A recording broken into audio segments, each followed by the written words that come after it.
唉，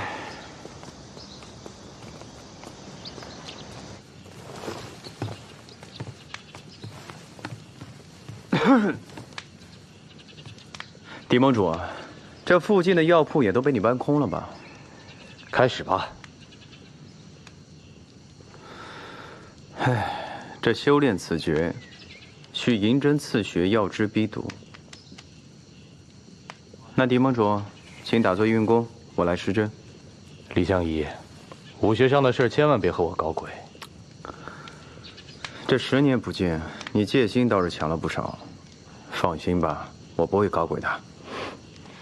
最好如此。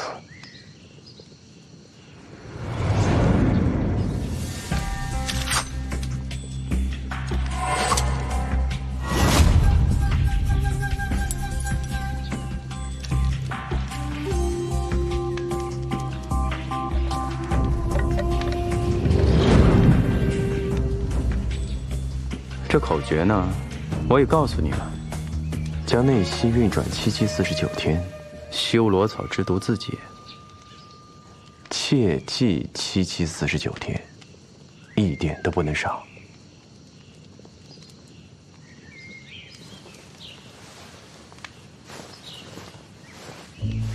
嘿，听到了吗，狄盟主？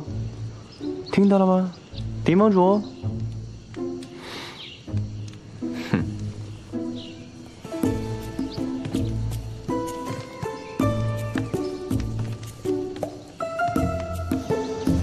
哼，此时不走，更待何时呀？尊上有命，让我必要留住李门主。哦，你们尊上说我能走了呀？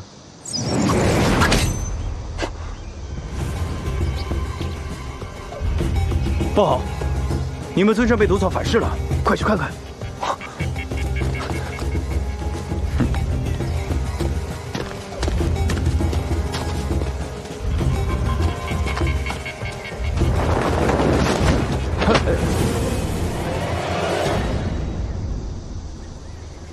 林盟主这就恢复了，这49天转的也挺快的呀。你要去哪儿？我们俩亲了，我不就告辞了吗？我答应不暴露你的身份，但你以为能就此退隐江湖，废物一样死去吗？你太天真了。狄盟主，何必强人所难？我只想让你活下去，和我再打一场。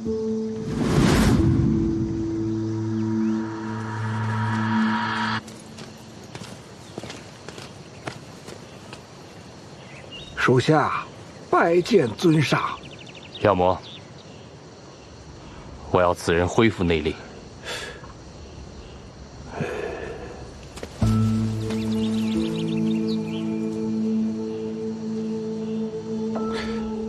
尊上，此人伤势极重，不好办呐。不好办，还是办不到？不，尊上让此人恢复，那属下竭力一试，请尊上随我来。走，走啊！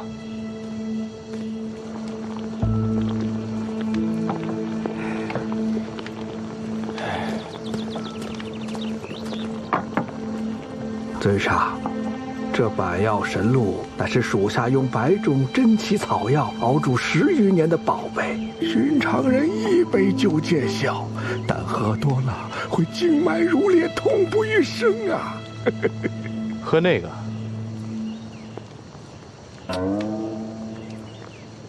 请。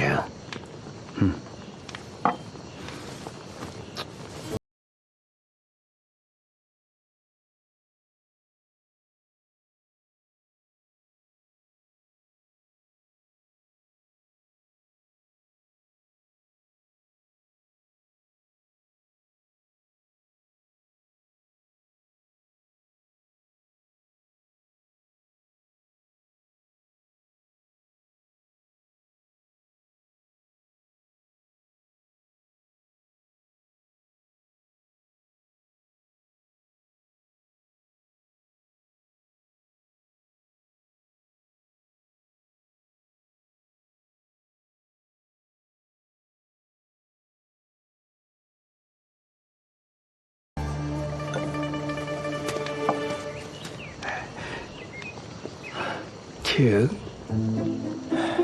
有劳了，刺起来。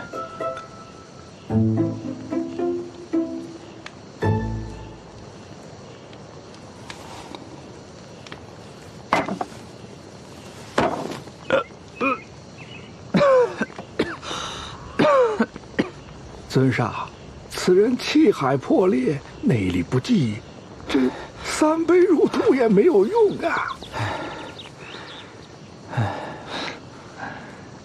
内力不济，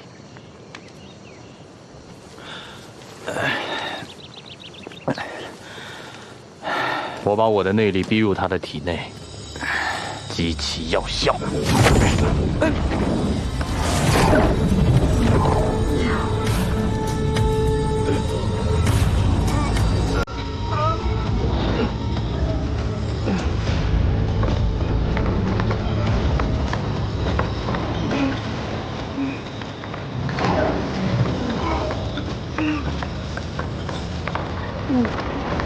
尊上，这样他会死的。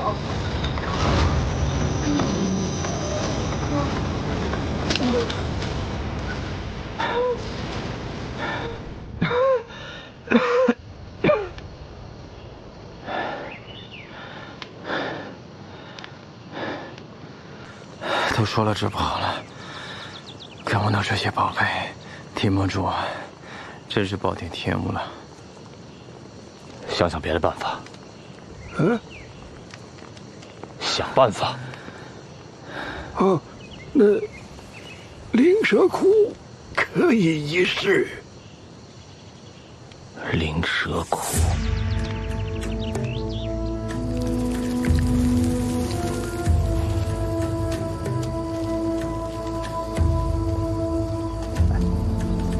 尊上，这些东海灵蛟使用灵药饲喂多年，最喜欢吸人反哺，正好此人气海受损，给他换一换体内的血，也许有些效果才对。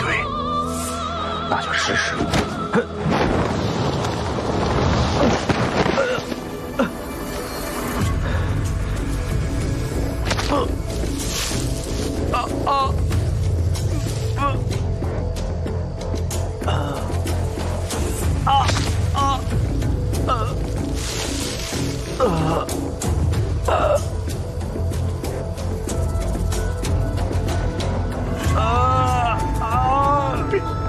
避茶之毒，尊上，他受了避茶之毒啊！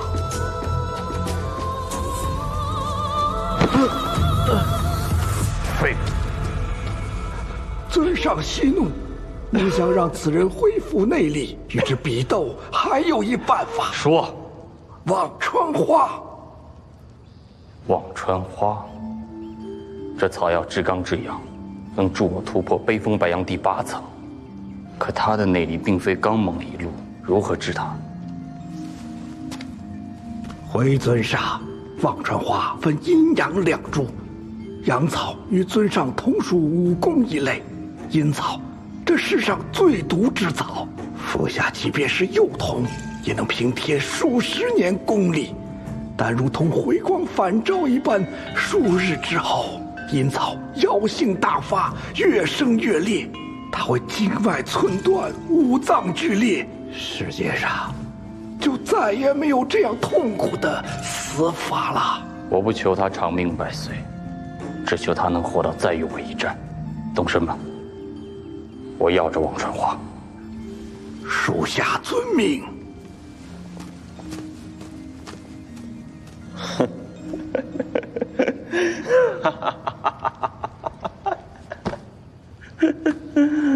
你笑什么？狄盟主，你别再浪费时间了，那都是空忙一场。就算你寻到忘川花又如何呢？你能逼我吃得下去，却逼不了我动手。到时候我躺在你眼前晒着太阳等死，看着你着急，想想就有趣。李相夷啊，李相夷，难道你就不想知道你的师兄单孤刀到底是怎么死的？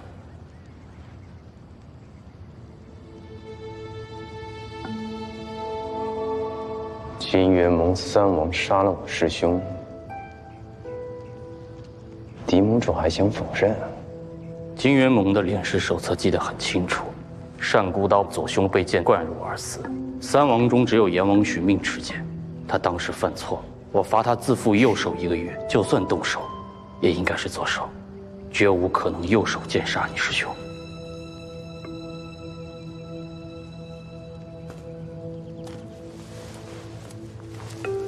10年前，你我约定休战5年。此后，你师兄莫名被杀，金元盟、四谷门就此大战再起，最终双双失势，没落于江湖。可这背后得利之人，并非你我。你若真想为那死去的几10位四谷门的义士报仇，为你师兄报仇，我可以帮你查出这背后的真相，只要你答应，和我再战一场。报仇，若真要报仇，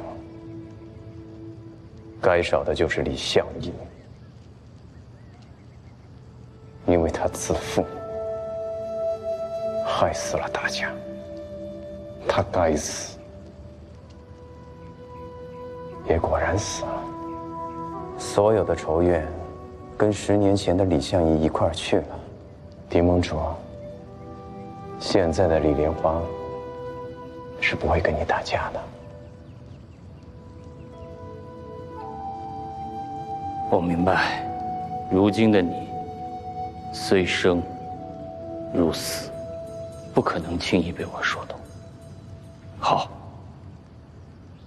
我再加些注。你若不答应我，我亲手杀了单孤刀的儿子。狄盟主啊，你真的别再说笑了。我师兄连婚事都没许，又怎来的儿子呀？18年前，天机堂的2小姐何小兰和单孤刀有过一段露水姻缘。这是他给单孤刀的诀别信。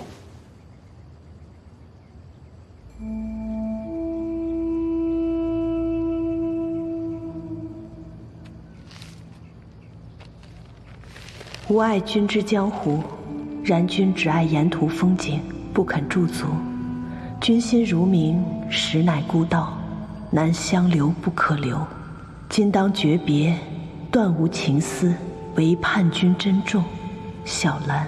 2人虽断了情谊，但留下了腹中的胎儿。数月后，天机堂对外宣称他病衰而亡，可偏偏多年不孕的天机堂堂主何小慧，户部尚书方则仕，在这一年喜得贵子。这个孩子就叫风头病。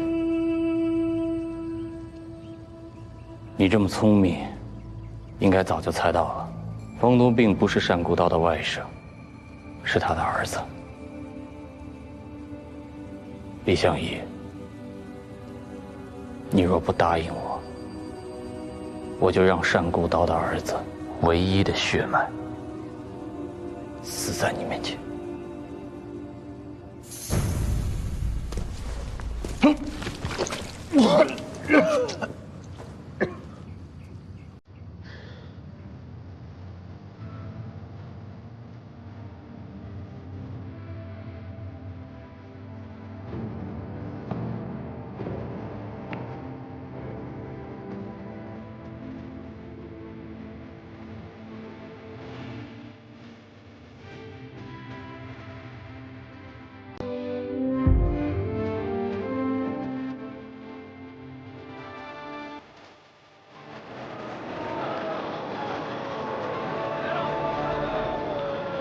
掌柜的，哎，客官，给我上最贵的酒菜。好嘞，客官。小二，好生招呼着。李莲花，我把你当朋友，你却带着来路不明的阿飞去办事儿，把我当什么呢？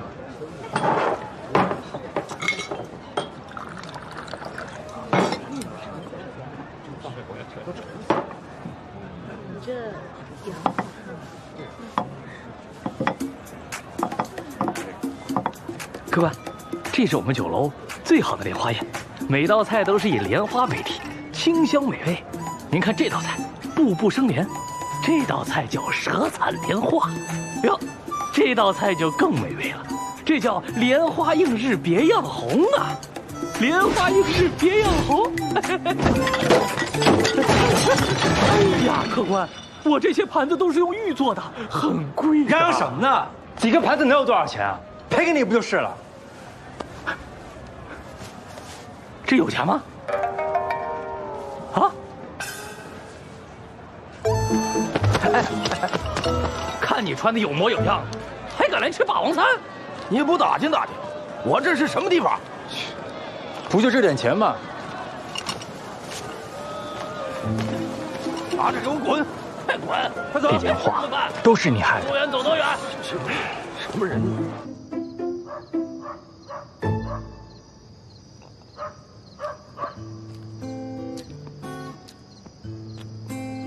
这李莲花，良心没有？这钱也不多给点儿，害得我连店都没得住，害得本少爷在屋顶吹风。听干了！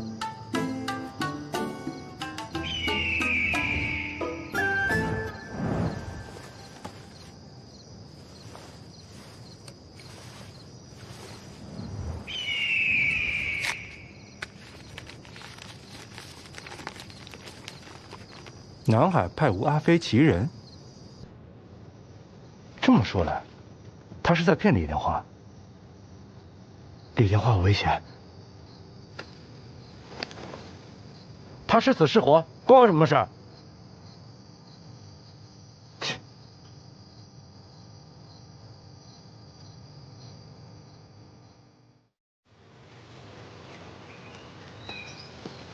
哎，问一下，你有没有见过一个面目可恶、嘴特别碎，还鬼鬼祟祟带着一座楼的人？哎，没有没有没有。哎，兄弟，你有没有见过用马车拉的一座楼啊？一座楼，啊，好像在那边吧。谢谢啊。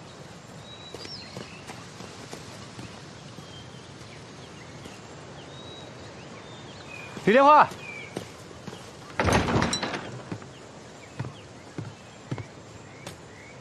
阿飞，李莲花呢？跟我走。什么跟你走？我查过了，你并非南海派中人，你到底什么来头啊？还有，这李莲花呢？你若不走，罚剑。什么？采莲庄的时候我说过，记你一次。罚剑。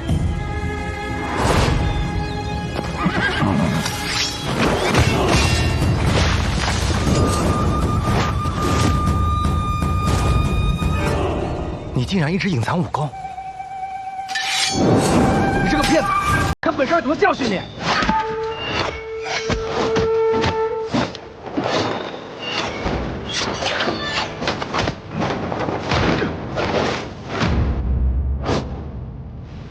能逼我退隐，天赋不错。我给你10年时间，定是绝代高手。可惜啊。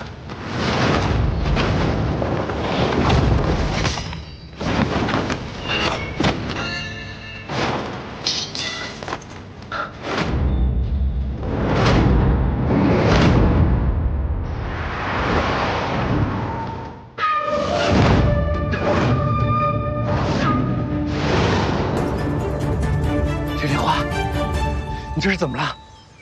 难道也是阿飞干的？此事与你无关，快走！伤真。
狄家只养杀手，不养废物。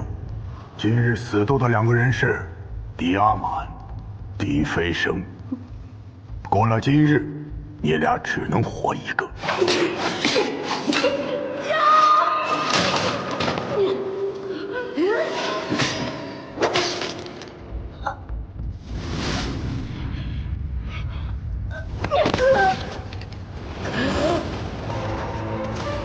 2个人只能活一个，想逃你就替他死。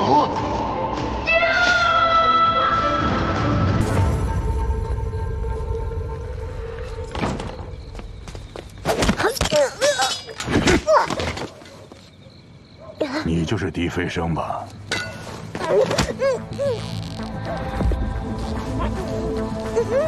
狄家的人永远杀不了他的家主。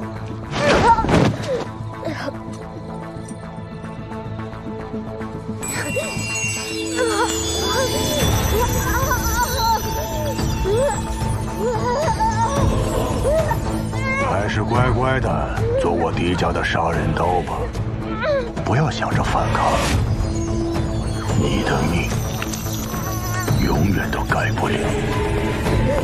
逃吧，你一辈子都是我狄家的奴隶。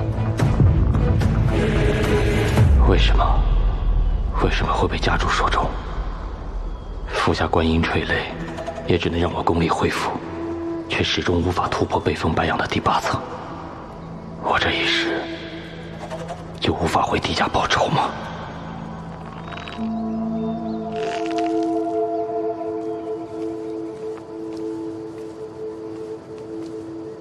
尊上是心情不好吗？此场我修炼之地，何事？尊上，我是有好消息带给你的。尊上不是一直在寻阎王寻命和4相亲尊的下落吗？我特意派人寻到了部分188牢的余徒，其中就有阎王寻命的下落。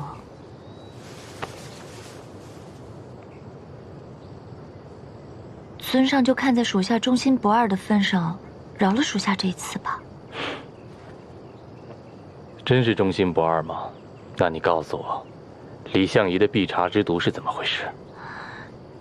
尊上怎么……我怎么知道并不重要，重要的是这10年，你让我觉得东海之战是我赢了；重要的是这10年，你让我做了一个无知之人。那李相夷本就死不足惜，属下今生今世都唯愿尊上能够成为江湖第一。我用得着用下毒来称霸江湖吗？属下本想暗中除掉李相夷，为解尊上心头之患，谁叫这李相夷不识趣，偏要来争锋。属下知错了，我在金渊盟苦等了你10年，终于等到尊上回来。尊上罚我吧，我都受着，甘之如饴。不要以为你用10年辛苦就能换来为所欲为。金渊盟是存是亡，我并不在乎。从今日起，雷火之事你不用查了，我已换作无言去查。若查出与你有关，我杀了你。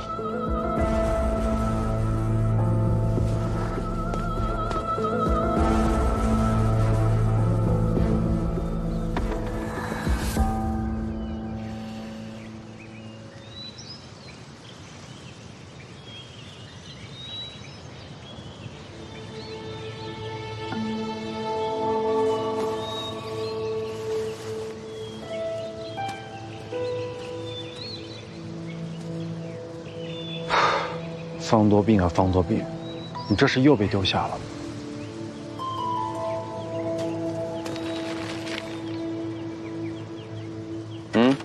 饿了吗？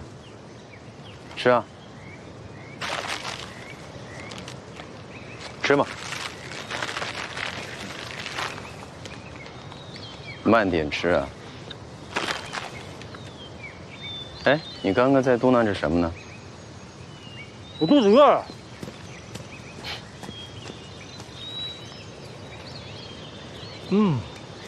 慢点吃，别噎着了啊。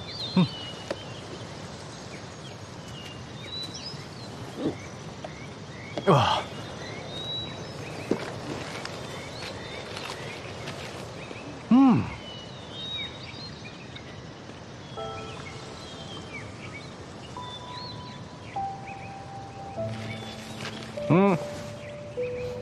我就不吃了，你吃。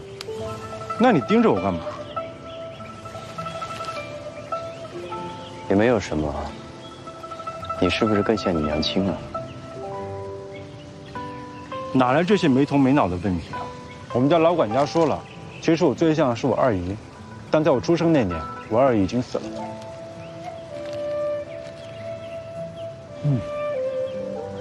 你见你的舅舅不多，那你小时候，他是不是很疼你啊？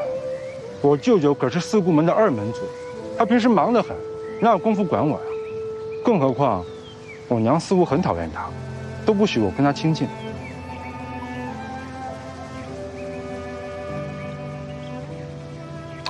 你怎么突然问起我的家事来？也没有什么，我就随口问一问。吃你的包子吗？那我倒问问你了，你得如实回答我。那个阿飞到底是什么人？武功怎么这么高强？事到如今，我也不瞒你了，他就是狄飞升。狄飞升，金渊盟大魔头狄飞升，你知不知道，就是他害了我师父10年来生死不明啊！你怎么能跟这种大魔头混在一起？他要我答应他救一个人。救人？你的医术我骗人可以，救人可不行。这个世上呢，偏偏有些人，只有我能救。只可惜，我不想救。所以你把我丢下了，是把狄飞升对付我，结果自己被抓走，弄得全身都是伤。李莲花，你这个情我可不领啊！说好了朋友就应该共患难，哪怕对手是狄飞升呢。王少侠，知道你厉害，这次算我不对，谢谢你。还算你有点良心。对了，那个狄飞升要你救的人，你可千万别答应，他要救的人，绝对不是什么好人。确实也不是一个好人，我才不救他呢。现在救你才要紧。这个狄飞升呢，在你身体当中注入了罡气，会很麻烦的。不碍事，本少爷我天赋高，刚刚觉得有点难受而已。你看现在，什么事也没有。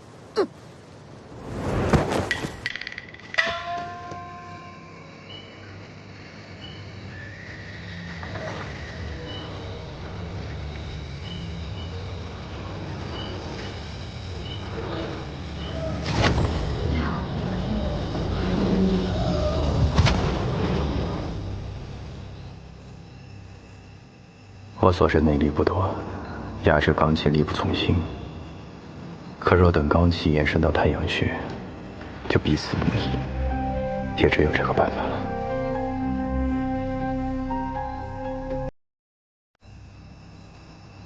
杏儿，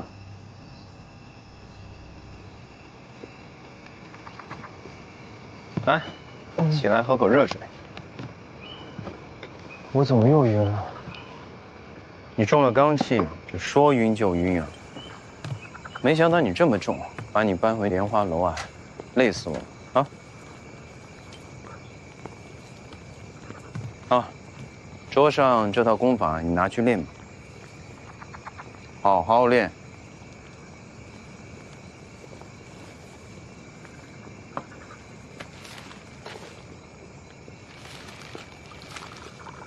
这什么啊？草纸吗？草纸，这可是祖传的功法。之前呢，你罡气发作就是靠它来给你压制的。你好好学啊，以后就不用麻烦我了。祖传的功法，这上面墨都还没干呢，你刚画了吧？这祖传的功法呢，当然是要口口相传了。所以我给你画出来，让你好好的理解，好好的学，懂了吗？这武功可不能瞎练，万一这罡气没治好，这练得走火入魔了，可就得不偿失了。我才不练呢，不练。你知道为什么狄飞升要我来救人呢？就是因为这套功法。你不相信我啊，怀疑我都可以，但是狄飞升的眼光不可能会是错的吧？你不要，行，你不要给我拿过来，拿过来。我告诉你，方小宝，你还做刑探呢？就你这个笨头笨脑的二珠子、二傻子，还做刑探！我告诉你，你不会好好想想，为什么这个狄飞升要用你来要挟我救人呢？如果你这个罡气越来越严重的话，就是中了他的奸计，你还是得听命于他呀。到时候怎么办？那个大魔头不断的杀人，不断的作恶，你的良心过得去吗？练不练？行行行，练就练嘛，说那么多话，才不让大魔头得逞呢。那你可记好了啊，万一待会我练的那个走火入魔了，口吐白沫了，手舞足蹈什么的，记得去镇上叫大夫啊。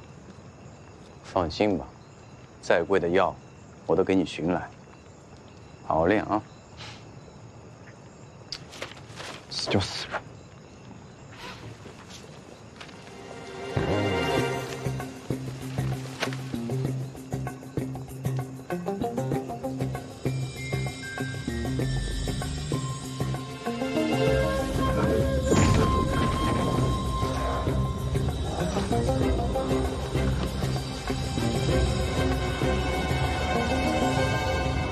好歹你教了李相爷这么多年的师傅，这套扬州慢心法就传了你吧。说连这种人有病都无法医治，满天下的找神医啊，那必是神仙都棘手的病啊。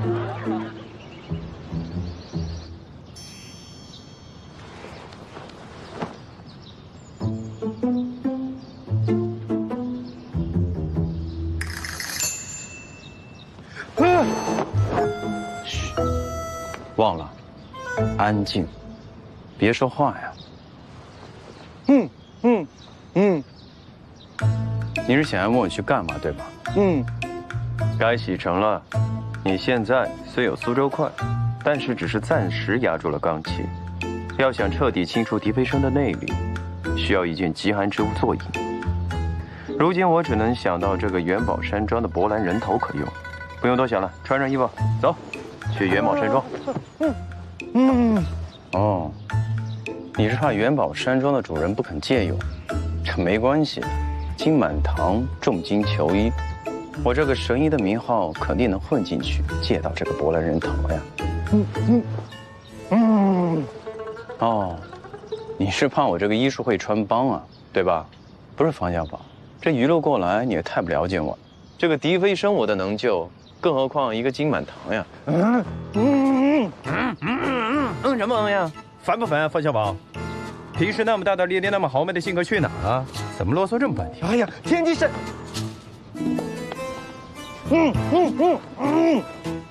哦，原来你是怕这个元宝山庄离这个天机堂挨得太近了，怕被抓回去是吧？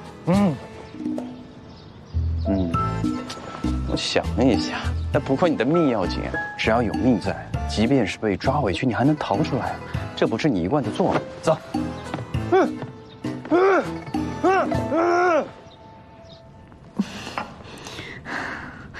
尊上已经开始怀疑我了，他已经让无言彻查当年之事了。尊上说到做到，若追查出雷火弹的事，圣女以为金渊盟做了这么多事，即便尊上知晓了旧事，也不会狠心怪罪圣女的。我为金渊盟做了这么多，不过就是为了让他开心罢了。他若不在乎金渊盟，我又有什么可在乎的？即便光阴逆转，我也不后悔当年与万圣道联手一事。当年他设12女护法为左膀右臂，我岂能容忍别的女人在他身边？只要尊上一无所有，他才会发现，对他最好的人，就只有我。圣女所言极是，尊上是信任圣女的。信任？现在他身边是只有我，可是他的心不在我这儿啊。不过无妨，等我把整个武林捧给他，到那时，他的心就会给我的。血婆，可是？是圣女。我们已经拿到了罗摩鼎，只需要找齐4枚罗摩天兵，将定开启，我们就能得到业火藤。那个时候，天下武林俯首帖耳不在话下，尊上就再也离不开圣女了。好，雪宫呢？那4枚天兵有查到下落了吗？已有了下落。好，给风庆送信，我要见他家主人。是。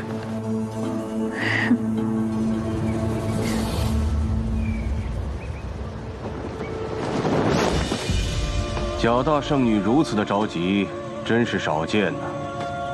风庆背后的主人现身，更是少见。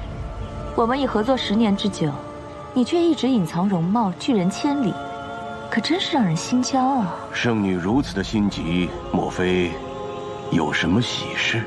开启罗摩顶的4枚天兵，当年交给了4个隐匿在中原的南印人手上，现在也在他们的后人手中。我只能先告诉你一个，我的人也会去拿了天兵，落在谁手中各凭本事，最后就看交在每个人手中的东西说话，如何？好啊。那我先告诉你，这第一个是元宝山庄的主人金满堂，此人很是胆小谨慎。你是想巧取，还是想豪夺？无论采用什么手段，我都会拿到那枚天兵。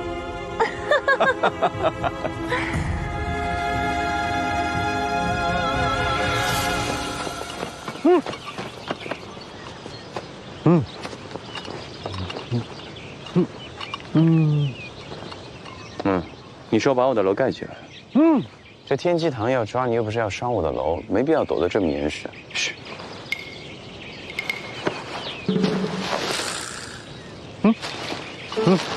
干嘛？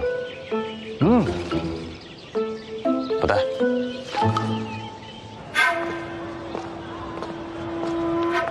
干什么呢？孟皇啊，我们呢不是坏人，我呢是接了裘医榜来给你们家主人看病的。你们济世郎中干嘛打扮成这样，还鬼鬼祟祟的？顺路采药，带上这个能避蚊虫，麻烦帮我通报一声，就说李莲花求见。放肆！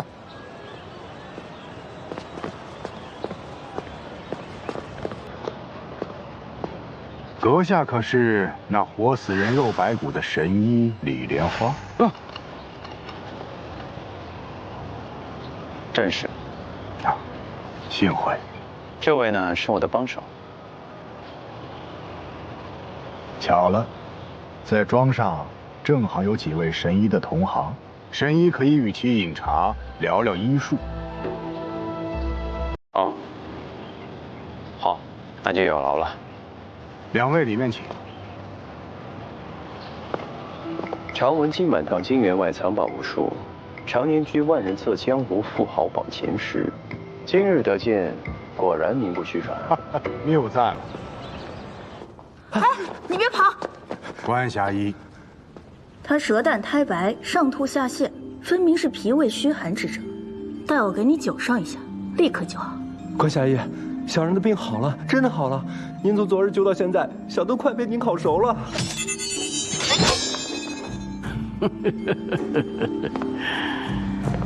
平日旁人求老夫看病施药，尚且无门。今日老夫心情高兴，看你面色清白，呼吸气弱，料想这腑脏之内必有气阻，所以主动出手替你悬丝把脉。怎料尔等稚子如此不识相。原来是有药无门，供养无门老前辈啊！失敬，失敬。在下李莲花，方才呢有些猝不及防，还望前辈见谅。李莲花，你就是那个传闻中能医死人肉白骨的莲花楼楼主李莲花啊？这看上去就平平无奇嘛。哼，我只是略懂一些粗浅的医术罢了。这位便是江湖人称乳燕神针的侠医关和梦。哦，这原来是关兄啊！起死回生的医术我还没见过。李莲花，我们俩比试比试，看谁的医术更厉害。就是他了。哎，嗯，哪来的小哑巴？好没礼貌！小哑巴，你是不是李神医跟班啊？人神医还没出生呢，关你什么事儿啊？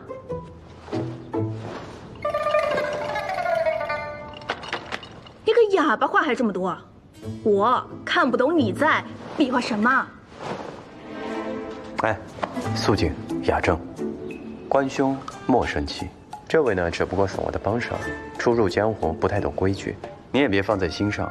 改日闲下来之后，定向关兄请教。还是李神医温润有礼，只是啊，你这个小跟班，真得好好调教调教。关兄说的在理，就不要和他一般见识了。无法。这位便是阎王鬼见愁的鬼愁一手简凌霄。嗓子没什么毛病，只不过体内有一股暂时被压制住的罡气，既非病不可医，倒是多说说话，能帮你疏解点罡气。啊！你个老狐狸！肃静，雅正。原来不是个哑巴呀，那还挺可惜的。回头找你算账。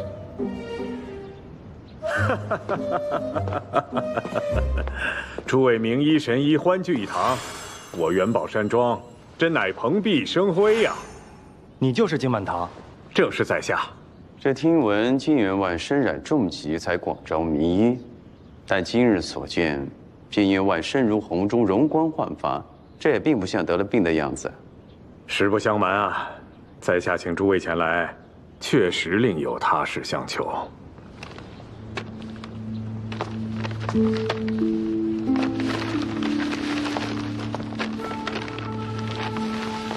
这是我1个月以来陆续收到的信。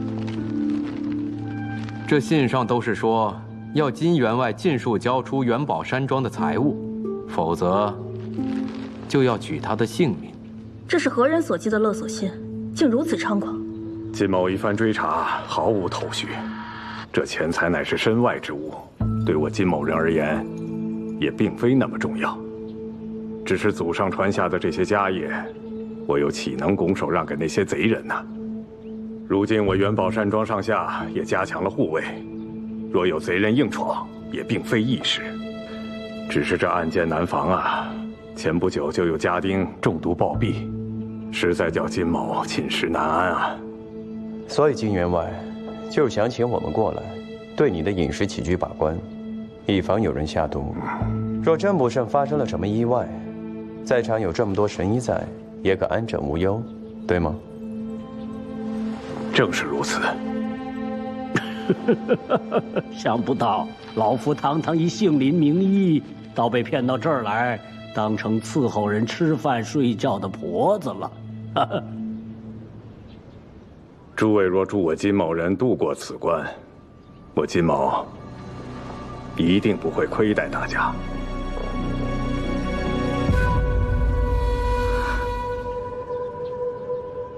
金员外果真大手笔，看来这次我来的不亏啊！宗正明珠，二位，别来无恙啊！你难道不是在大牢里关着吗？我这还要感谢二位，要是没有二位在玉城多管闲事，栽赃于我现在还在继续做着我的闲散大少爷，哪有机会坐上这监察司指挥使的位置呢？诸位，诸位莫慌，金某虽身在江湖，但曾为朝廷出过一些力，所以才能请得动监察司与宗正大人前来相助。给我拿下！我看你们谁敢！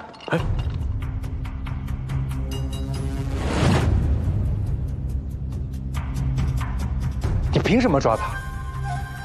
这李莲花呀，惯常招摇撞骗，而且所到之处皆有命案发生，嫌疑大得很。我看此次勒索金员外的人，就是他。宗正大人，你这是有点公报私仇了。这每次命案我都在呢，那是因为我和方信他一起同行啊，而且每次我也将真相查明。只不过呢，凶手摇身一变，还能将自己洗白，也真是有趣啊。监察司只能过问与朝廷相关的江湖事儿。李莲花为人清白，从不设庙堂，与你们监察司有何关系？难道你连朝廷与江湖设定的规矩都不放在眼里啦？好，百川院我管不了，但此间是金员外的山庄，是否要留这些来路不明的人在这儿？金员外，你可要想好了。啊，罢了罢了，大家也都别争吵了。方多斌，监察司呢过于与我过不去，那我就只能走了。虽然你这个天机堂少堂主家的机关天下无敌，但是啊，也派不上什么用场了。那诸位，告辞。等等，哎呀，我看二位与宗正大人一定是有什么误会。既然都是在下请来的客人，又岂有怠慢之理啊？不如诸位给在下一个面子，和气生财嘛。其实在下早已备好了筵席，就等着诸位入座呢。宗正大人，您意下如何呀？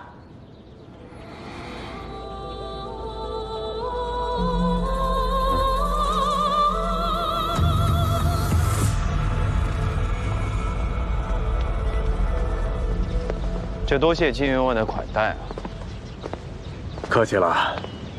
二位方才说是有事要与我详谈，可是关于布置机关一事啊。金员外，由我方多病出手，这苍蝇都飞不进你房间里头，这外人自是无法加害于您。哎呀，有劳方公子，应该的。只是在下有一个不情之请，金员外，想借贵庄的博兰人头一用。什么？你要我的博兰人头啊？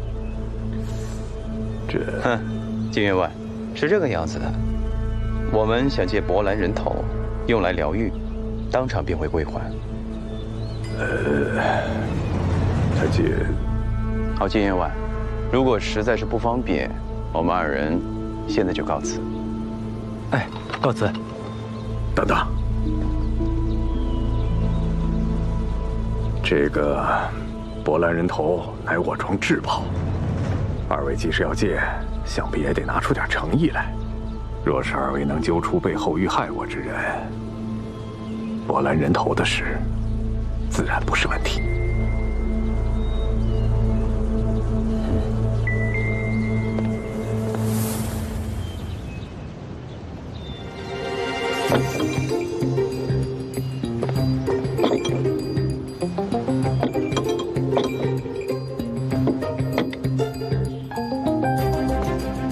机关布置好了，金员外，请。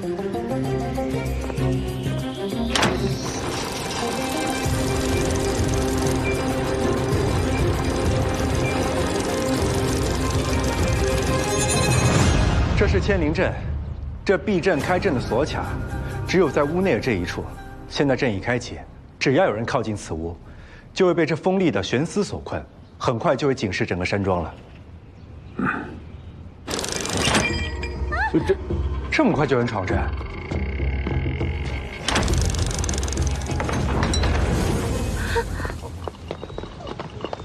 你是？啊，这是在下的义女芷瑜。义父，我只是正好路过，没想到义父有客人在。小女年方29，平日里不常见外人，故而有些怕生，让二位见笑了。你赶紧回去吧，此处有阵，以后得我允许才能进。下去吧。我帮你解开吧。啊。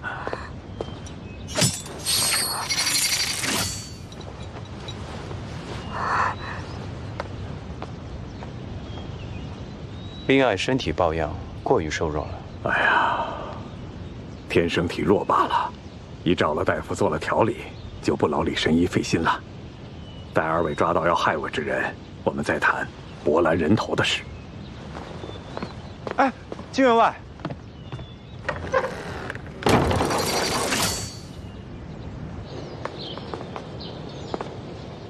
才帮他布下阵，这就把门拒之门外。看来是本少爷太实诚了。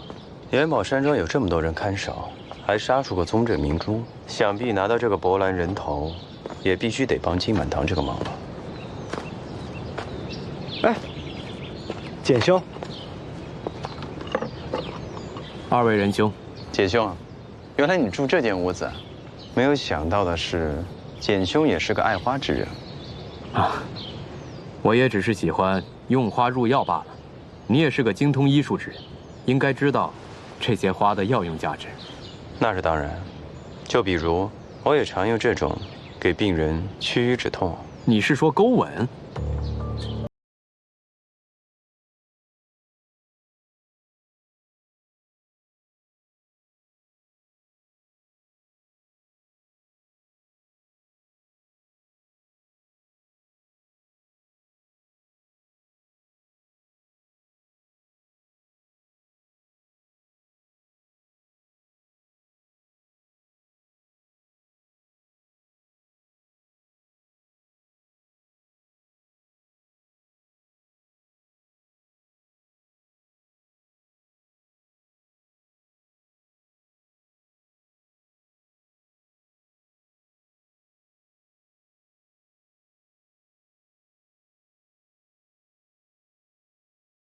说说你这个人啊，胆子倒是挺大的，关公面前耍大刀就不怕穿帮啊你？这脸皮稍微厚点，自然是不怕的呀。切，满口胡话说的那么好听，还有，你骗我不能出声，害我这一路上装哑巴的事没找你算账呢。沉默是金，是金啊！什么狗屁沉默是金？别以为屁我找那个什么伯兰人头本少就可以原谅你。我告诉你，本少今天，本少今。怎么回事？怎么回事？你搞什么鬼啊？让你说话别这么大声，少嚷嚷。你体内的罡气封住你的哑穴了，赶紧坐下，用我教你的心法。快坐下。啊。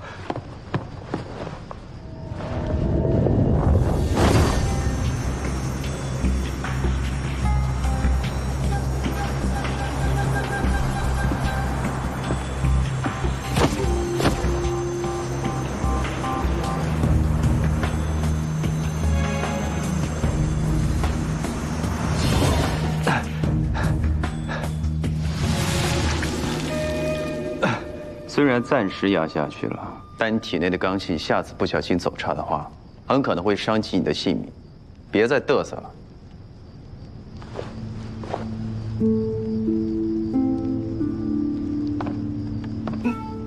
已经到了白老穴，看来时间不多了，得尽快完成金满堂所托才行。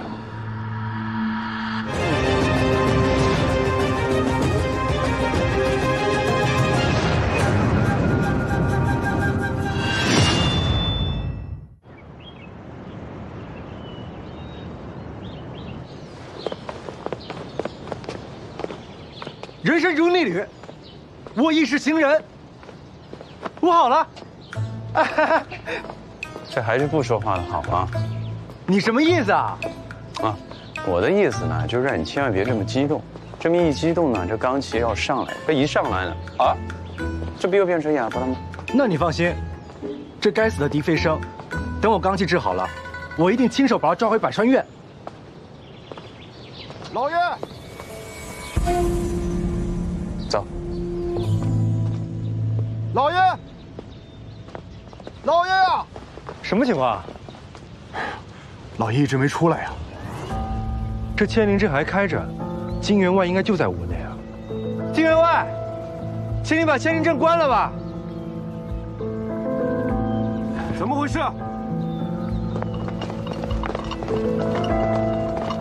怎么回事？门窗一直关着。我们都嚷了半天了，可一点反应都没有啊！哎，方德斌，废了此阵，进屋去看一看。好。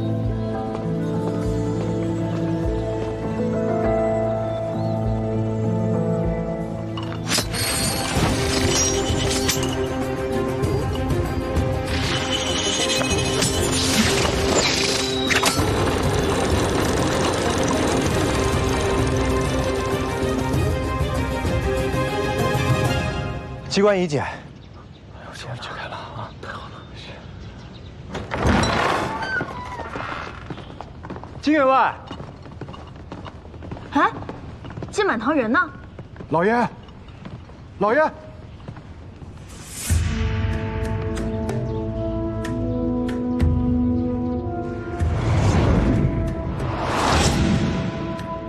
门窗都是从里面好好锁着的，人是怎么出去的？既然门窗都锁着，这仙灵阵还开着，金满堂就不可能离开房间。金管家，这屋里的密室在哪儿？密室？这在下从来不知啊。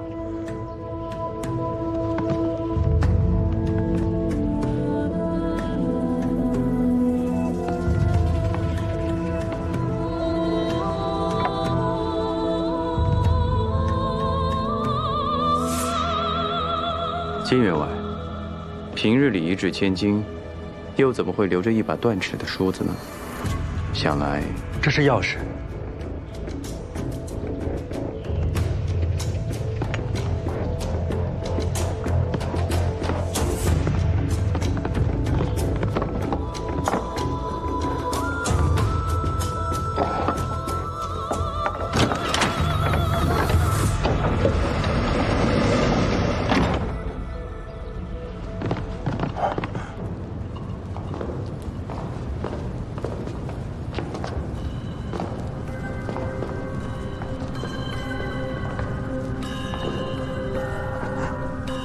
老爷，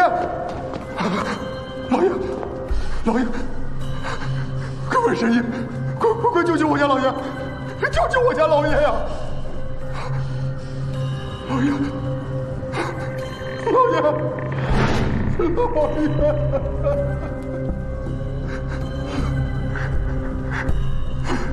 老爷，你这是怎么了？老爷，你醒醒啊！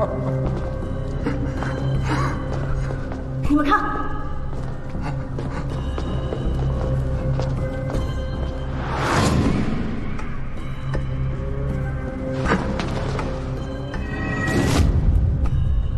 是董灵，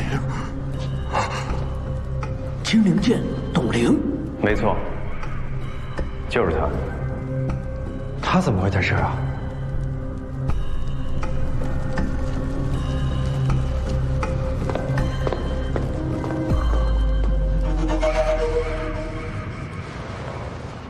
他是被掐死的，没有中毒，也没有其他外伤。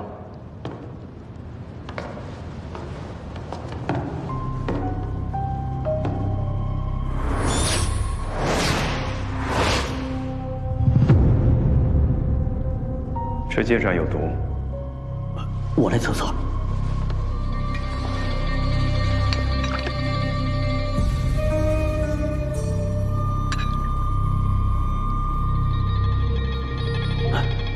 是枯蛇兰，枯蛇兰之毒会使人窒息、恶心、四肢瘫软。但董灵其实是后脑磕伤，失血过多而死。难道董灵是中了毒，控制不了身体，撞破后脑死的？看来正是如此。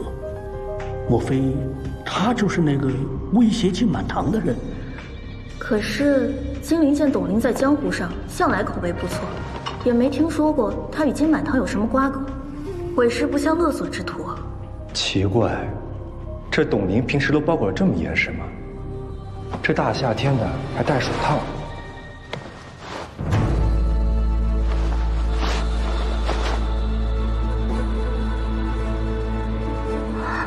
李莲花，你看，是树人症。何为树人症啊？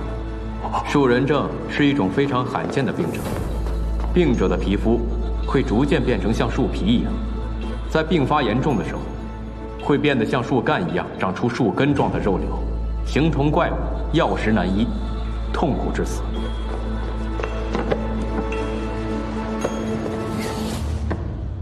波兰人头，波兰人头不见了！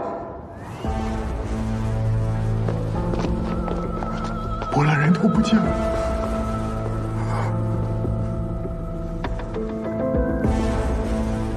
看来董灵来元宝山庄的原因找到了。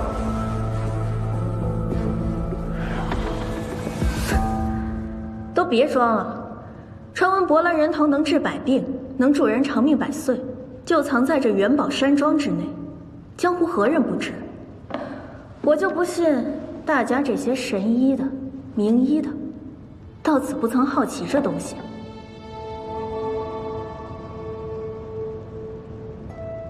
原来董离是来借博兰人头治疗树人症的。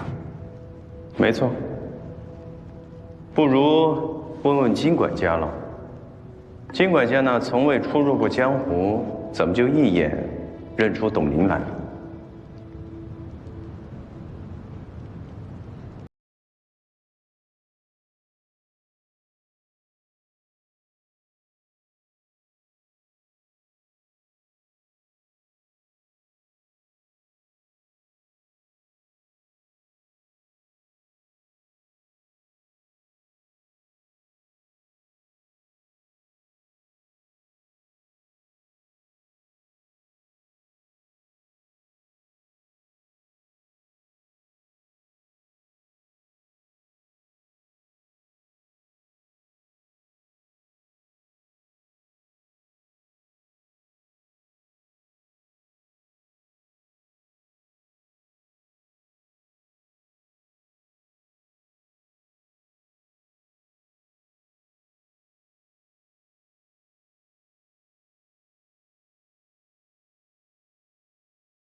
被逼无奈，才有袖剑上来的，把他赶了出去。袖剑，就是刚才那只。是，那是老爷的防身之物。那这件事情就清楚了。董玲所求博兰人头无果，于是呢就在暗示盗宝，结果被金满堂发现。董玲武功高强，掐死了金满堂。金满堂在垂死挣扎之际，射出了带毒的袖剑。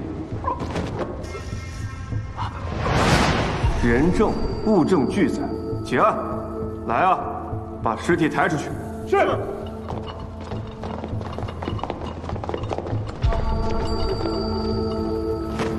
老爷。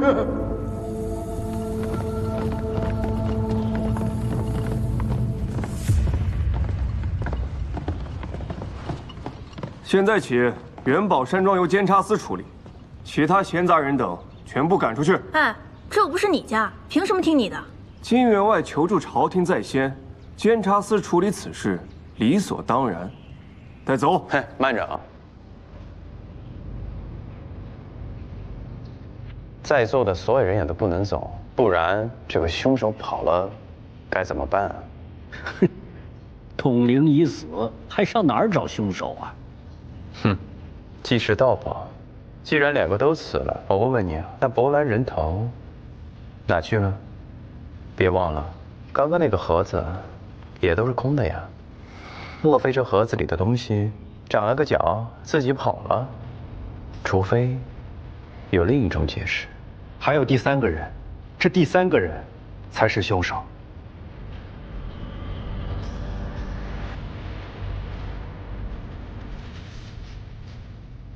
门窗都是从里面锁着，况且还有方公子的牵灵阵。关兄，这个不太好吧？哎，不许推辞。那就谢谢关兄了。切，马屁精！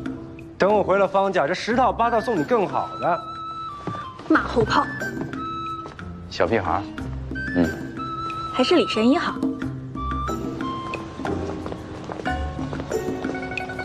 我们是来查案的，有些人跟着我们干嘛？谁说我跟着你了？我明明是跟着李莲花呀。再说，我也是来查案的。小屁孩儿。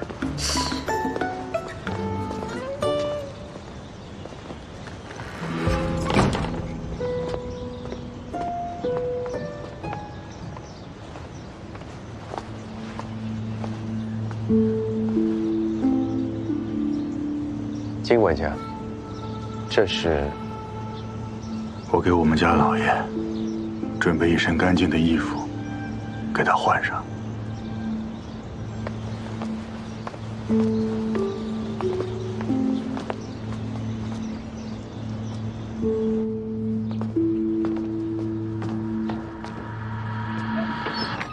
为何董玲进来，这牵灵阵毫无反应？难不成之前就躲在这密室里头了？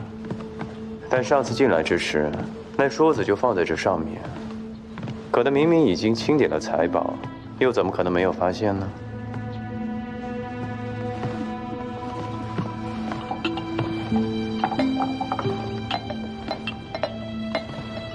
你们看，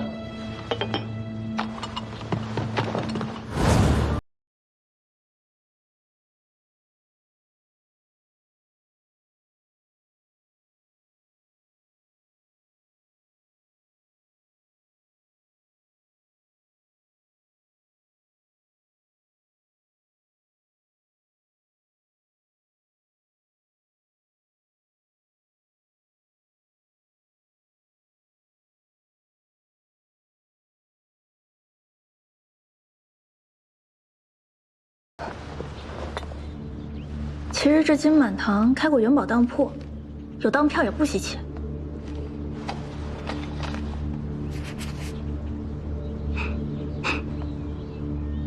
这里面掺了其他香，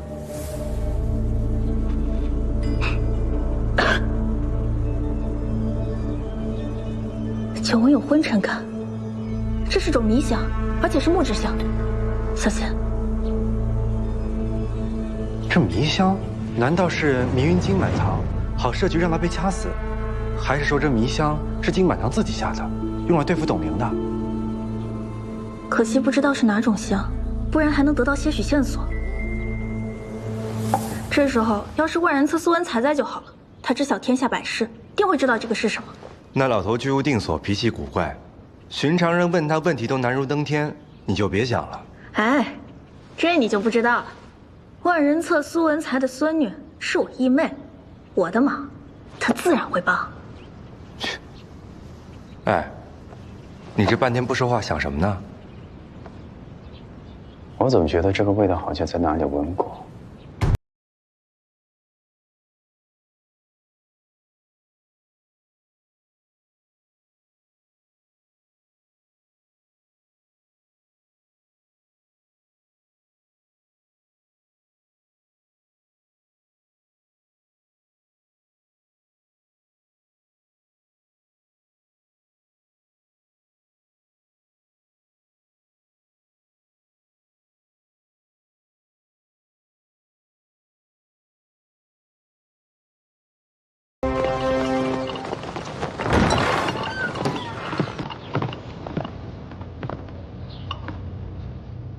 人跑了，范董事长，好。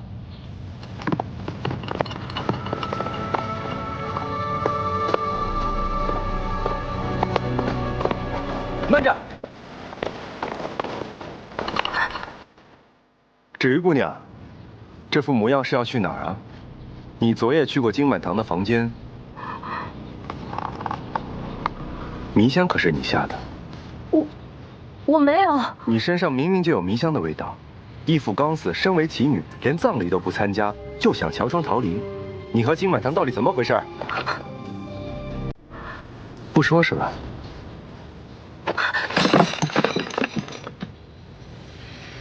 之前手上戴这么多镯子，就是为了掩盖被金满堂抓伤的伤口吧？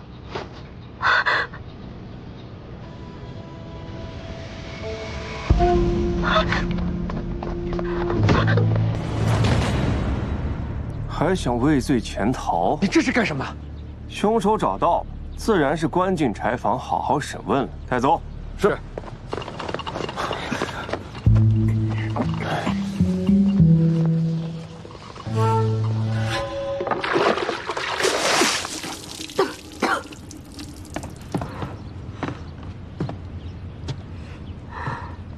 这么如花似玉的姑娘，我都不忍心动刑了。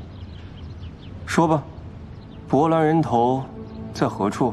我不知道，人不是我杀的，我没拿博兰人头。不说是吧？监察司滥用私刑，若是有人在朝上参上这一本，你说会不会龙颜大怒呢？把他给我看好了，任何人不得靠近。他一日不说，我便一日不给他水粮，我看他能撑到几时。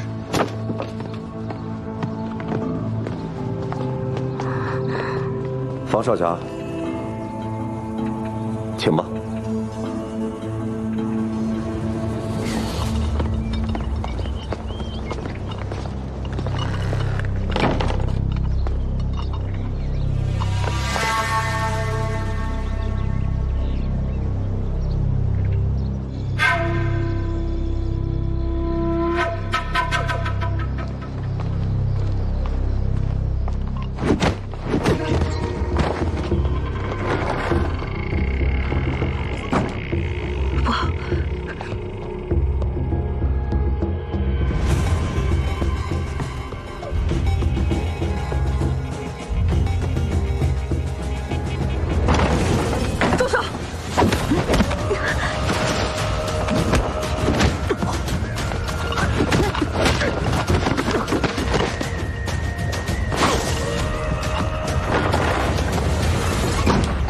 何修，没事吧？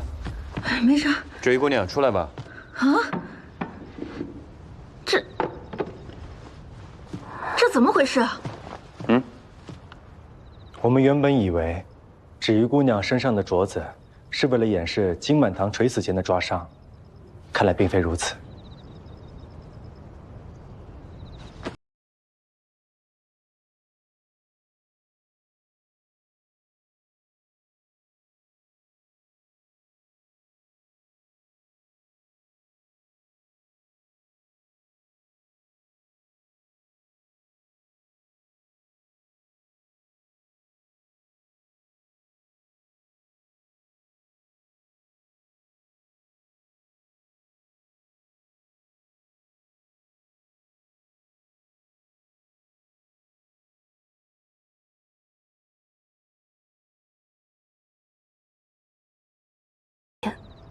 可事实上，我却只是他买来的药引子。什么？药引子？我从6岁被买到元宝山庄，每日不间断的要使用10几种药材。10年后，终于成了他的药人。金满堂每隔几日便用迷香使我致幻，麻痹我的痛感，以方便他在我身上取血。他将我的血和药材一起泡在柏兰人头中饮用，说是这样才能让他身体康健。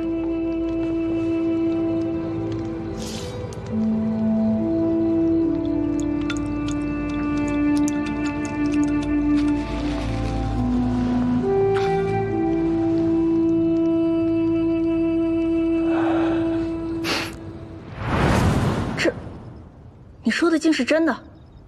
这天底下还有这么残忍的治病法子？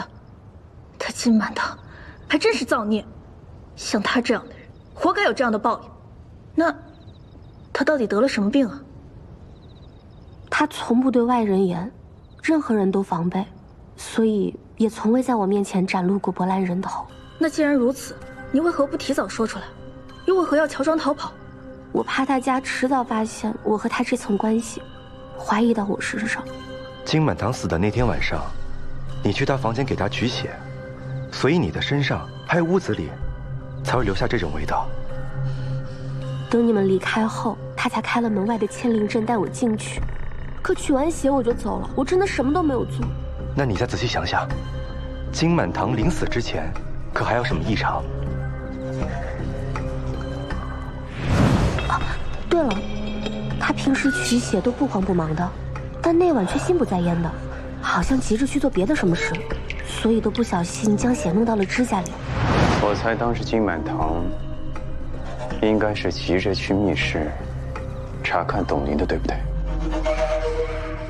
你还是认为在我们布下仙灵阵之前，董林就已经在屋内了？不是我们到达那一日，早在半个月之前，他就已经到那儿了。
盒子里的东西，若真是有人进来的话，那门口的千灵阵肯定是会有所反应的。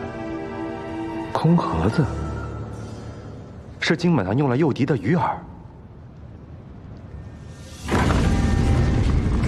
快点，别给我耍花样啊！你说我都答应把它给你了，你这还有什么不放心的呀？波兰人头呢？波兰人头就在那儿。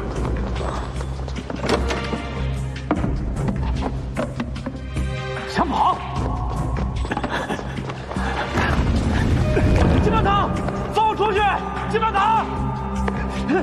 半个月后，金满堂猜董宁应该是死了，所以才急着去密室找他。但他没有想到的是，董宁还活着。那岂不正如宗正明珠所说，是他们互相杀死了对方？没这么简单。为何董宁被困了半个月，却还没有死，甚至还有余力掐死金满堂？而这金满堂只穿一只鞋，又是如何解释呢？所以你想，虽然这密室内没有第三个人的痕迹，但并不代表这个故事里就没有第三个人。莫非是那黑衣人？可是他为什么要杀芷鱼姑娘？或许他只是想找个替罪羊，又有可能他想要找东西没有拿到。看来只有抓到那个凶手，才能知道真相。所以你们才故意设这个局？都怪我不好，才让他有机会跑了。真不知道你们俩是不是跟他一伙？方多病，下次可别再让他逃跑。你以为你们还有下次？果然又是你们，打伤我的手下，劫走嫌犯，究竟是何居心？人不是芷玉姑娘杀的，我们来只是想查清真相。查清真相？我让人去查过百川院录用在册的刑探名单了。方多病，你根本就是个西北货，还有资格在这查案？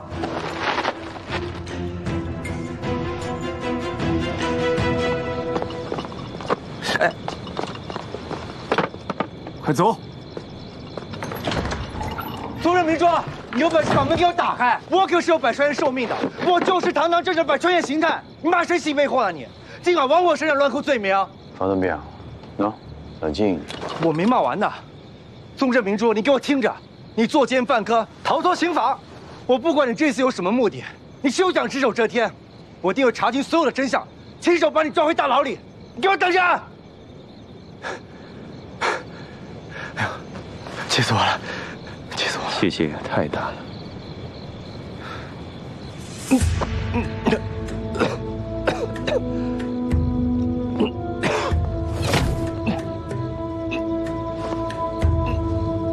糟了，这再多过2日，即便方多病的罡气解了，只怕也会武功全废。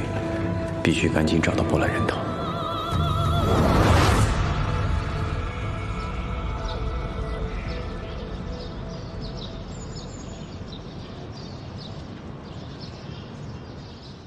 宗正明珠，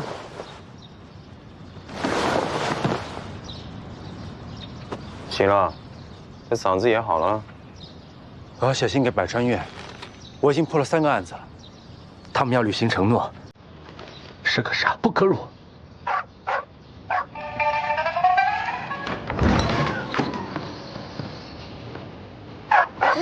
不是，回京。乖兄，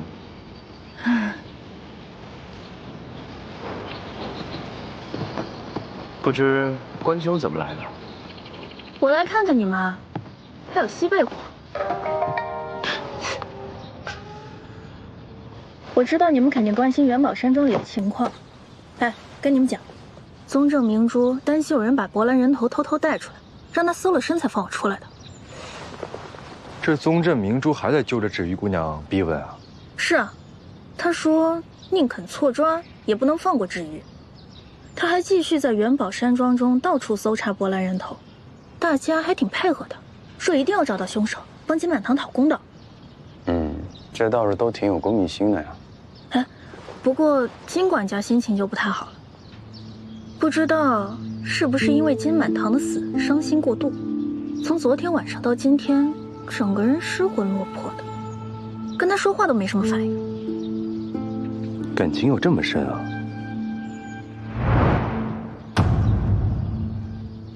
没有想到的是，简兄也是个爱花之人。我也只是喜欢用花入药罢了。你也是个精通医术之人，应该知道这些花的药用价值。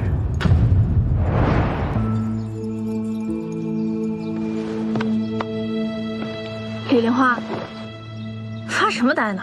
这关兄好不容易来一次，来，给你做的饭吃。啊？没你的份。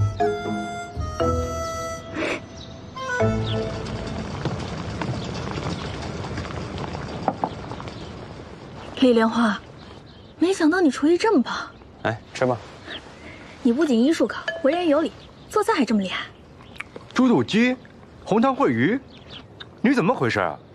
我跟你喊了多少回，你就是不做。今天居然主动招待他，好吃好吃。你让客人吃，慢点。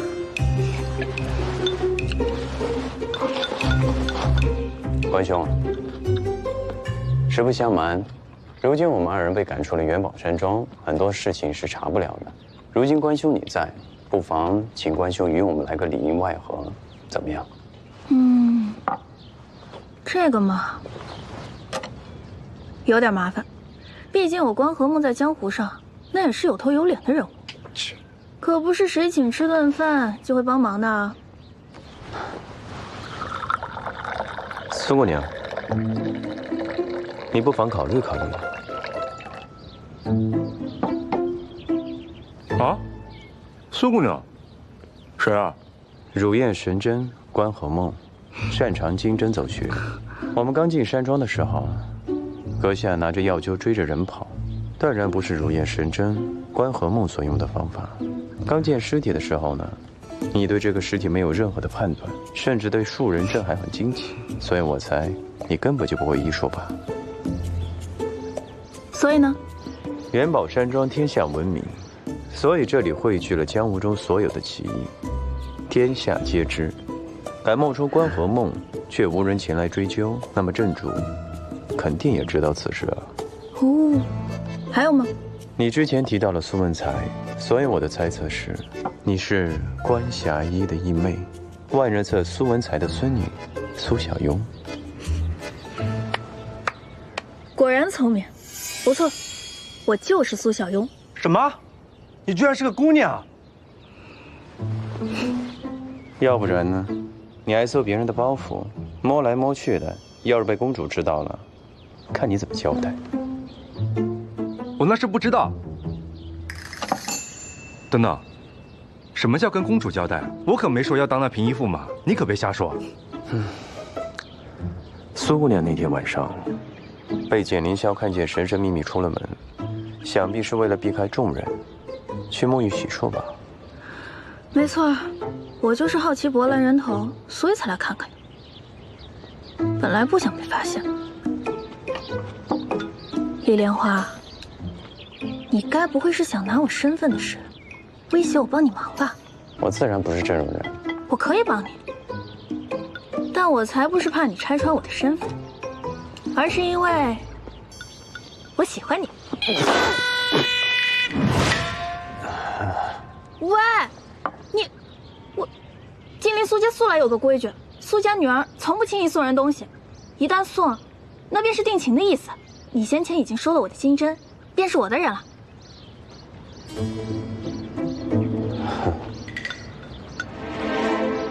你笑什么笑？吃什么吃？还不都是因为他，是因为他没有饭吃了，所以我才收下。我这个人嘛，光明磊落，怎么会干这样的事？所以这个事情还得怨你。哎呀，李莲花，你怎么能这么跟人家说话呢？我觉得人家苏姑娘挺好的，你不吃亏。哎，苏姑娘，这实不相瞒啊，我真的已经定过亲了。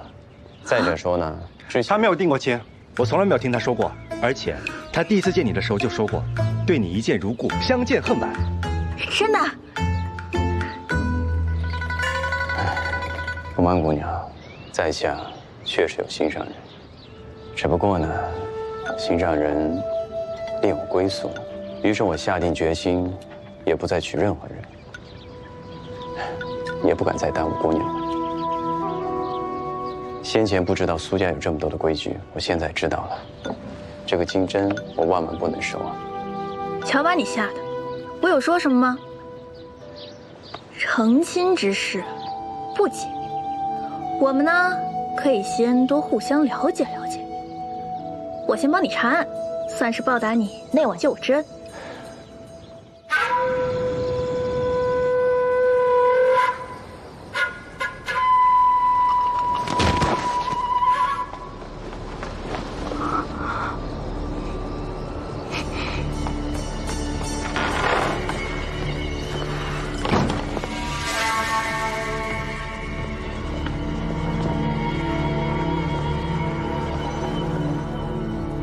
关霞姨，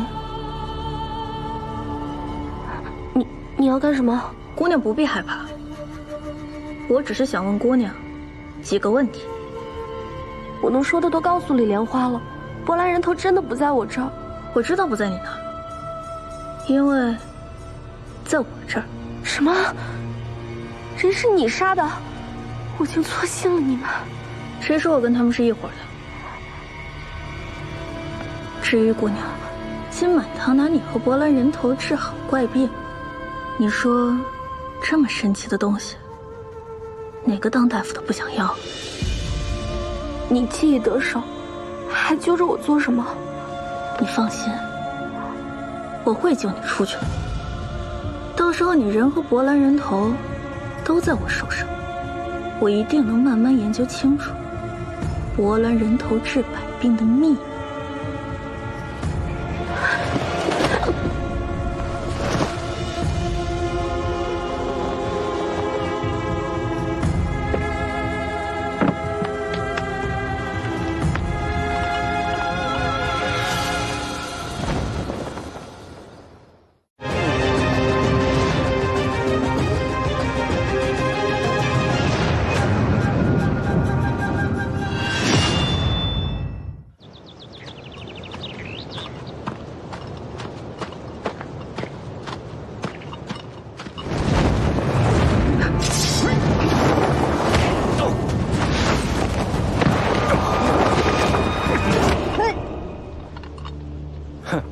再让你跑一次，本少爷岂不是很没面子？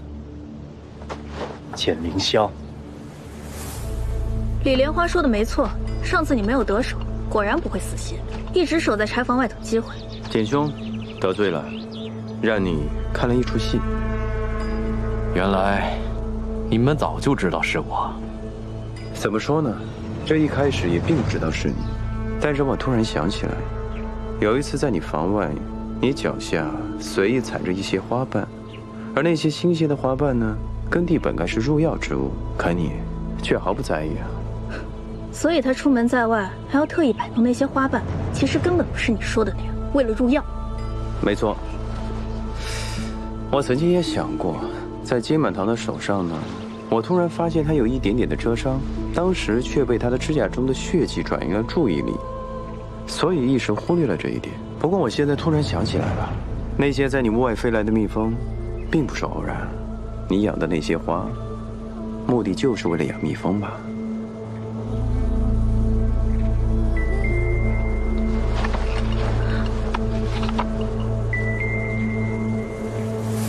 果然随身养蜂。你们既然已设下此局，就应该清楚的知道，博兰人头不在我手上，否则，我也不会追着关河梦而来。没错，说得对。哼，实话告诉你吧，那天晚上，我冒充芷玉姑娘，发现来人并没有对她起杀意，所以由此可以断定的是，你想要抓走芷玉，就是想从她那里得到博兰人头吧？所以，他才会被我那番话给骗到。花的确是我用来养蜂的，但是蛰伤金满堂是个意外。这蜂名唤追影黑蜂，是天竺魔师培养的一种能追踪人迹的蜜蜂。我只是想找到博兰人头而已。老爷，开门呐！老爷，我也是第2天在金满堂屋外，发现断了尾针的蜜蜂尸体，才知道金满堂被他蛰伤了。这么说来，金满堂是被你的毒蜂毒死的，但殊不知，他死前你却没有拿到波兰人头。此蜂虽毒，但只是毫末之毒，对人根本起不了任何作用。是否是蜂杀人，一验蜂毒便知。不过我还是想问问简兄，这为什么你一定要拿到这个波兰人头呢？我想拿到波兰人头又如何？你们几个，谁不在打他的主意？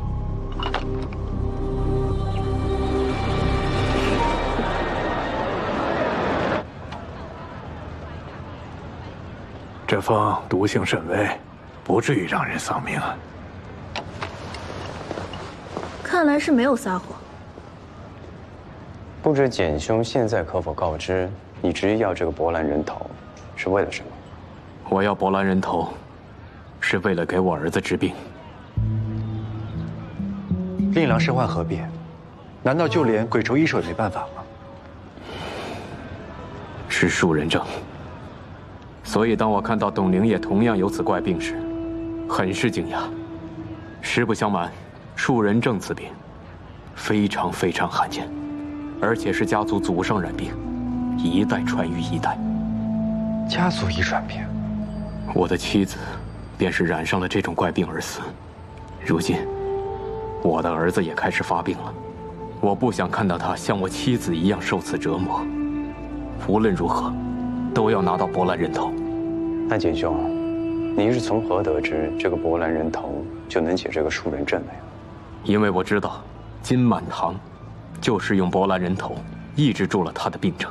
你是说金满堂得的也是树人症？这个病这么不常见，为何恰好都聚在了一起？该不会是……没错，我的亡妻金玉珠就是金满堂同父异母的妹妹。金老爷子生前好游风戏蝶，处处皆留风流债，内子是外室所生，一直没有被认回元宝山庄。这么看来，那董灵多半也和金家脱不了干系。我也是这么猜测的，没想到金满堂完全不顾念血脉之情，宁愿眼睁睁地看着他们病死，也不愿意拿出波兰人头。我之前从芷衣姑娘那里得知，这个金满堂每隔几日便用波兰人头喝他的血，就是为了抑制他的树化症状。这个方法极其的残忍，根本与害人无异。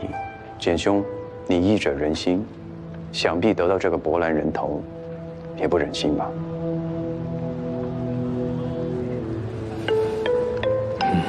唉，这绕来绕去一无所获。也不至于啊。至少我们现在可以确定的是，这半个月前，这个董灵一直就是在这个密室里。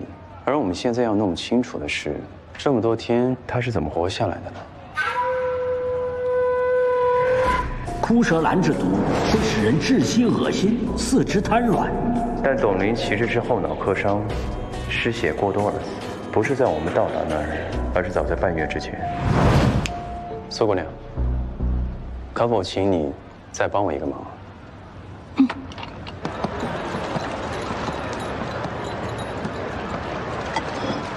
你让那个苏小阳再回密室有什么用？我们之前也没找到什么线索，还能指望他呀？所以我让他带了个帮手。帮手？你们看，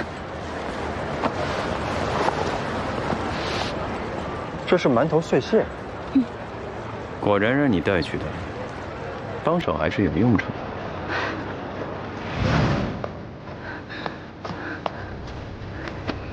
兄弟，靠你了。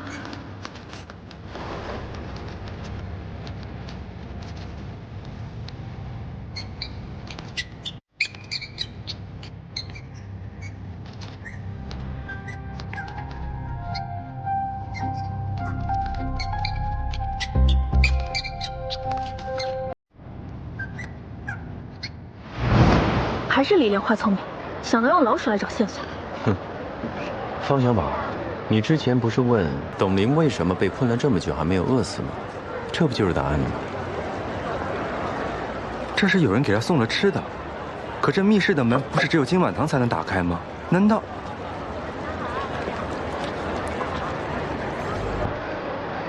苏小优，你这些蛮头碎屑是不是在面向院子的那个墙下找到的？你怎么知道？那道墙上的高处是不是有一块不太平整？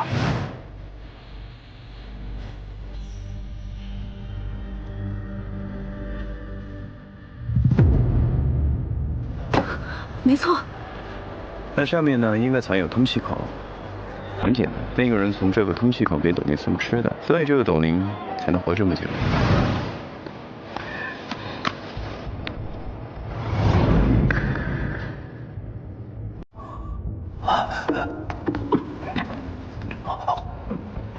之后那个人为了引人耳目，又把通气口给堵上了。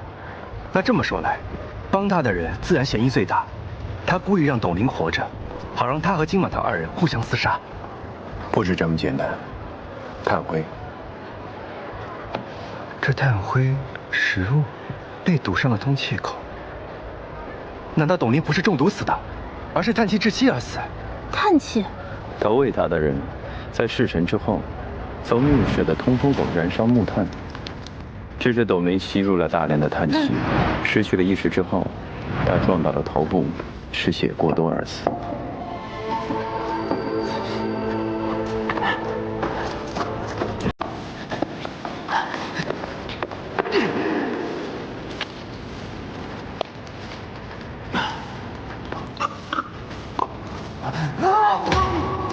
之前我就觉得奇怪，这个董玲身上确实有毒箭划过的伤痕，但这个伤痕很浅。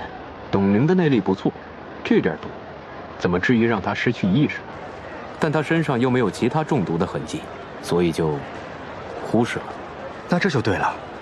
如此说来，金满堂的邪就有的解释了。这密室由内而外用的不是钥匙，而是点位机关，所以董玲就算翻遍了金满堂的全身，也翻不到钥匙呀。声音小一点。有机会知道通风口，还能给董玲送吃的，所以毋庸置疑，此人必定是在这个元宝山庄里。没错。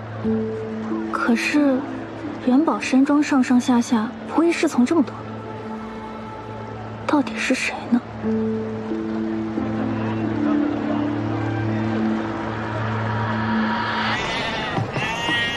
李莲花，我们现在去哪儿？方小宝，刚才的炭灰你这么快就忘了？炭灰怎么了？你再仔细看看。这炭灰细软发白，应该是银丝炭。怎么了？现在啊，都还未到冬季，那柜中的炭火一定会锁在库房当中。所以这个季节在元宝山庄拿走银丝炭的人，又会是谁呢？管家金长宝，只有他有内务库房钥匙。没错，宗正明珠搜遍了整个元宝山庄都没有找到博兰人头，想必啊，这个博兰人头或许根本就没有离开过这个金满堂的房间。我明白了，现在就去元宝山庄。哎，几位请留步。听说几位是元宝山庄的贵客，我这里刚好有几副金员外平时喝的药，但不知道为何这金管家这几日不来取了。金满堂的药？没错，不知道能不能劳烦这几位帮我把这药带到元宝山庄？这每日用量不一样，我都标注好了。来，都给我吧。好。哎，这药为何都是双份？哎呀，先前呢，每日只服1份。后来这2年，金管家说金员外这病越来越重，请来的大夫说要加大药量，这就每日服用2份了。我平日里一直暗中留意金满堂的药，从药方上的药物看，确实用于治疗树人症。但是据我观察，他并不是每天都用2副药。这就奇了，这每日服用2份是金管家亲自吩咐我的。那这个药也都是金长宝自己来拿的呀？没错，这金管家对金员外忠心耿耿，我想会事必躬亲的吧。李莲花，难道金长宝也有树人症？难道他也是金满堂他爹的私生子？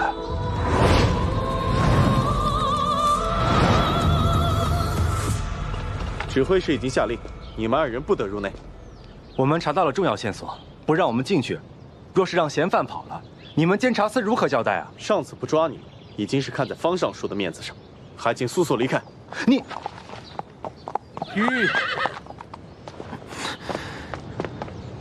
李兄，方兄，杨兄，我听闻宗正明珠领监察司的人前来，不放心，所以过来看看。这监察司如今沦落到让一个刑犯来当主事，也不知道当年创立监察司的师祖爷们棺材板还压不压得住。算了，我们还有其他的事情要办。只不过呢，出事了！出事了！杨副使，出事了！出了何事？元宝山庄的管家金长宝上吊自杀了。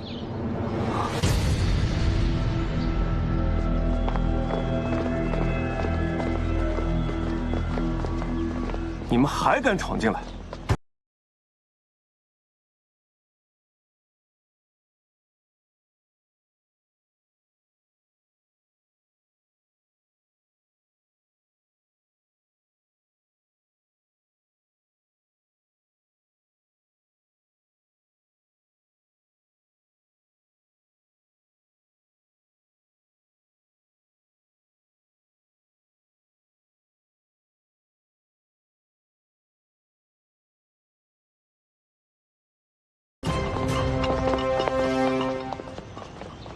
方小马，这可比你百川院威风多了呀。哦。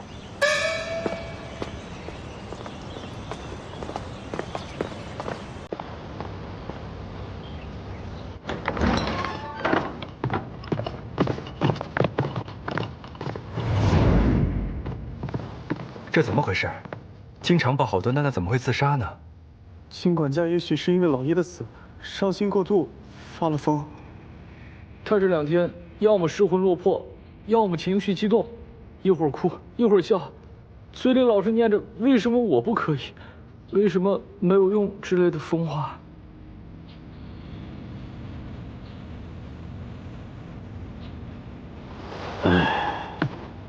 本来近2日，老夫已经开始医治金管家了。他头上这些针，正是老夫刚才为疏通他脑中郁结所施的。可谁知，老夫才替他施完针，出去熬了会儿药，就听说金管家寻了短见。唉，可惜呀，可惜。确实可惜啊，这原本还想找金管家问一些事情，这么看来，公羊前辈还是得我自己来了。